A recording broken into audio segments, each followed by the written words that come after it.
The Giver, Chapter 14. It was much the same, this memory, though the hill seemed to be a different one, steeper, and the snow was not falling as thickly as it had before. It was colder, also, Jonas perceived. He could see, as he sat waiting at the top of the hill, that the snow beneath the sled was not thick and soft as it had been before, but hard, and coated with bluish ice. The sled moved forward, and Jonas grinned with delight, looking forward to the breathtaking slide down through the invigorating air. But the runners this time couldn't slice through the frozen expanse as they had on the other snow-cushioned hill. They skittered sideways, and the sled gathered speed. Jonas pulled at the rope, trying to steer, but the steepness and speed took control from his hands, and he was no longer enjoying that feeling of freedom, but instead, terrified, was at the mercy of the wild acceleration downward over the ice.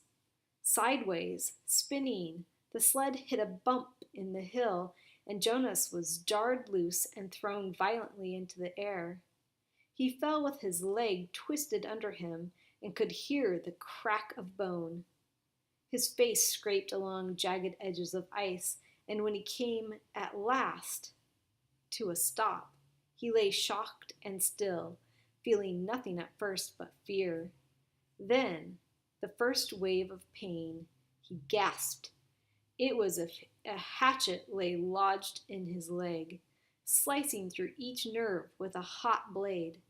In his agony, he perceived the word fire, and felt flames licking at the torn bone and flesh. He tried to move and could not. The pain grew. He screamed. There was no answer. Sobbing, he turned his head and vomited into the frozen snow. Blood dripped from his face into the vomit. No, he cried, and the sound disappeared into the empty landscape, into the wind. Then suddenly he was in the annex room again, withering on the bed. His face was wet with tears. Able to move now, he rocked his own body back and forth, breathing deeply to release the remembered pain. He sat and looked at his own leg, where it lay straight on the bed, unbroken. The brutal slice of pain was gone, but the leg ached horribly still, and his face felt raw. May I have a relief of pain, please? He begged. It was always provided in his everyday life for the bruises and wounds, for a mashed finger, a stomach ache, a skinned knee, from a fall from a bike. There was always a daub of anesthetic ointment or a pill, or in severe instances an injection that brought complete and instantaneous deliverance. But the giver said no, and looked away. Limping, Jonas walked home, pushing his bicycle that evening. The sunburn pain had been so small in comparison, and had not stayed with him, but this ache lingered. It was not unendurable as the pain on the hill had been. Jonas tried to be brave. He remembered that the chief elder had said he was brave. Is something wrong, Jonas? His father asked at the evening meal. You're so quiet tonight. Aren't you feeling well? Would you like some medication? But Jonas remembered the rules. No medication for anything related to his training, and no discussion of his training. At the time, for sharing of his feelings, he simply said that he felt tired, that his school lessons had been unusually demanding that day. He went to his sleeping room early, and from beyond the closed door he could hear his parents and sister laughing as they gave Gabriel his evening bath. They have never known pain, he thought. The realization made him feel desperately lonely, and he rubbed his throbbing leg. He eventually slept. Again and again he dreamed of the anguish and the isolation on the forsaken hill. The daily training continued, and now it always included pain. The agony of the fractured leg began to seem no more than a mild discomfort as the giver led Jonas firmly, little by little, into the deep and terrible sufferings of the past. Each time, in his kindness, the giver ended the afternoon with a color-filled memory of pleasure, a brisk sail on a blue-green lake, a meadow dotted with yellow wildflowers, an orange sunset behind mountains. It was not enough to assuage the pain that Jonas was beginning now to know. Why? Jonas asked him after he had received a torturous memory in which he had been neglected and unfed. The hunger had caused excruciating spasms in his empty, distended stomach. He lay on the bed, aching. Why do you and I have to hold these memories? It gives us wisdom, the giver replied. Without wisdom, I could not fulfill my function as advising the committee of elders when they call upon me. But what wisdom do you get from hunger? Jonas groaned.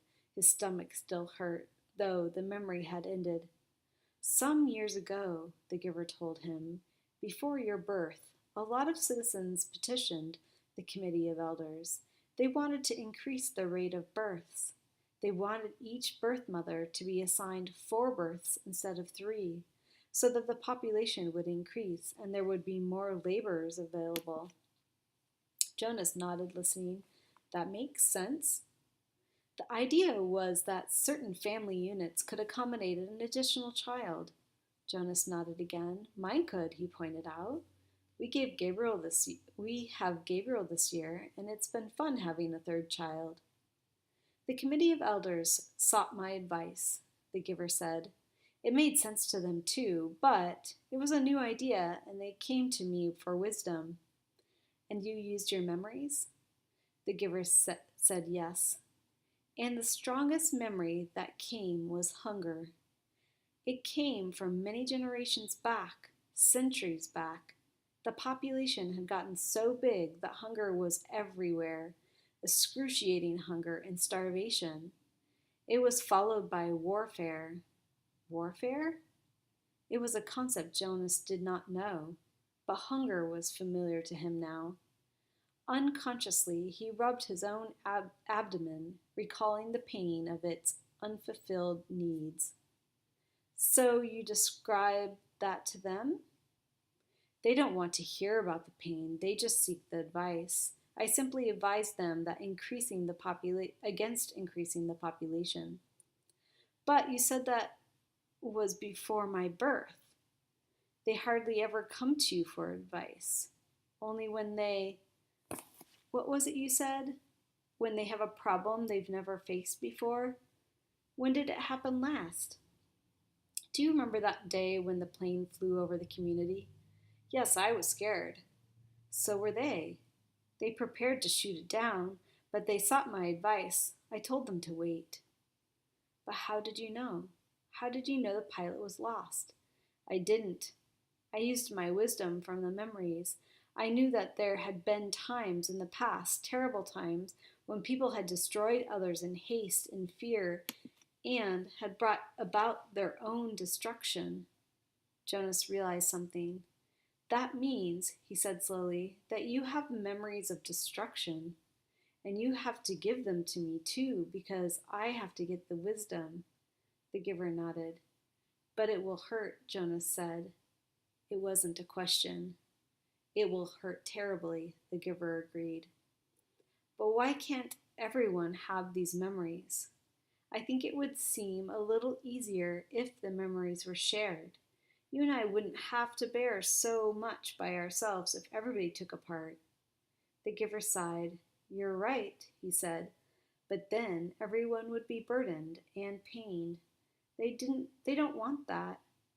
And that's the real reason the receiver is so vital to them and so honored. They selected me and you to lift that burden from themselves. When did they decide that? Jonas said angrily. It wasn't fair. Let's change it. How do you suggest we do that? I've never been able to think of a way, and I'm supposed to be the one with all the wisdom.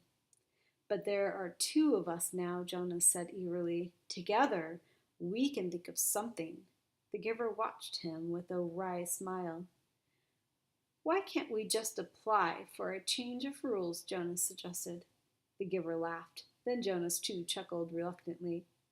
The decision was made long before my time or yours, the giver said, and before the previous receiver, and he waited. Back and back and back, Jonas repeated the familiar phrase. Sometimes it had seemed humorous to him. Sometimes it had seemed meaningful and important. Now it was ominous. It meant, he knew, that nothing could be changed. The new child, Gabriel, was growing and successfully passed the test of maturity that the nurturers gave each month. He could sit alone now, could reach for and grasp small play objects, and he had 6 teeth. During the daytime hours, Father reported he was cheerful and seemed of normal intelligence, but he remained fretful at night, whimpering often, needing frequent attention. After all this extra time I've put in with him, Father said one evening after Gabriel had been bathed and was lying for a moment hugging his hippo placidly in the small crib that had replaced the basket. I hope they're not going to decide to release him. Maybe it would be for the best, Mother suggested. I know you don't mind getting up with him at night, but the lack of sleep is awful hard on me. If they released Gabriel, can we get another new child as a visitor? Asked Lily. She was kneeling beside the crib, making funny faces at the little one, who was smiling back at her. Jonas's mother rolled her eyes in dismay. No, Father said, smiling. He ruffled Lily's hair. It's very rare, anyway, that a new child's status is as uncertain as Gabriel's. It probably won't happen again for a long time. Anyway, he sighed, they won't make the decision for a while. Right now, we're all preparing for a release we'll probably have to make very soon. There's a birth mother who's expecting twin males next month. Oh dear, Mother said, shaking her head. If they're identical, I hope you're not the one assigned. I am. I'm next on the list. I'll have to select the one to be nurtured and the one to be released. It's usually not hard, though. Usually it's just a matter of birth weight. We release the smaller of the two. Jonas listened, thought suddenly about the bridge and how, standing there, he had wondered what lay elsewhere. Was there someone there waiting who would receive the tiny released twin? Would it grow up elsewhere, not knowing ever that in this community lived a being who looked exactly the same? For a moment he felt a tiny fluttering hope that he knew was quite foolish. He hoped that it would be Larissa waiting. Larissa, the old woman he had bathed. He remembered her sparkling eyes, her soft voice, her low chuckle. Fiona had told him recently that Larissa had been released at a wonderful ceremony. But he knew that the old were not given children to raise. Larissa's life elsewhere would be quiet and serene as benefit the old. She would not welcome the responsibility of nurturing a new child who needed feeding and care and would likely cry at night. Mother? Father? He said, the idea coming to him unexpectedly. Why don't we put Gabriel's crib in my room tonight? I know how to feed and comfort him, and it would let you and Father get some sleep. Father looked doubtful. You sleep so soundly, Jonas. What if his restlessness didn't wake you? It was Lily who answered that. If no one goes to tend Gabriel, she pointed out, he gets very loud. He'd wake all of us if Jonas slept through it. Father laughed. You're right, Lily Billy. All right, Jonas, let's try it, just for tonight. I'll take the night off, and we'll let Mother get some sleep too. Gabriel slept soundly for the earliest part of the night. Jonas, in his bed, lay awake for a while. From time to time, he raised himself on one elbow, looking over the crib. The new child was on his stomach, his arms relaxed beside his head, his eyes closed, and his breathing regular and undisturbed. Finally, Jonas slept too.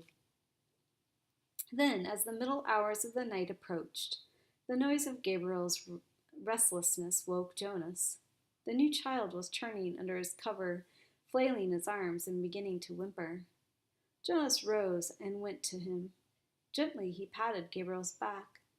Sometimes that was all it took to lull him back to sleep. But the new child still squirmed fretfully under his hand. Still patting rhythmically, Jonas began to remember the wonderful sail that the giver had given him not long before. A bright, breezy day on a clear turquoise lake, and above him the white sail of a boat billowing as he moved along the brisk wind. He was not aware of giving the memory, but suddenly he realized that it was becoming dimmer, that it was sliding through his hand into the being of the new child. Gabriel became quiet. Startled, Jonas pulled back. What was left of the memory was with a burst of will. He removed his hand from the little back and stood quietly beside the crib. To himself, he called the memory of the sail forward again. It was still there, but the sky was less blue, the gentle motion of the boat slower, the water of the lake more murky and clouded. He kept it for a while, soothing his own nervousness that what had occurred, then let it go and returned to his bed. Once more, toward dawn, the new child woke and cried out. Again Jonas went to him. This time he quite deliberately placed his hand firmly on Gabriel's back and released the rest of the calming day on the lake. Again Gabriel slept. But now Jonas lay awake, thinking. He had no longer had any more than a wisp of the memory, and he felt a small lack where it had been. He could ask Giver for another sail, he knew, a sail perhaps on an ocean next time, for Jonas had a memory of ocean now, and knew what it was. He knew that there was sailboats there, too, and memories yet to be acquired. He wondered, though, if he should confess to the Giver that he had given a memory away. He was not yet qualified to be a giver himself, nor had Gabriel been selected as a receiver. That he had this power frightened him. He decided not to tell.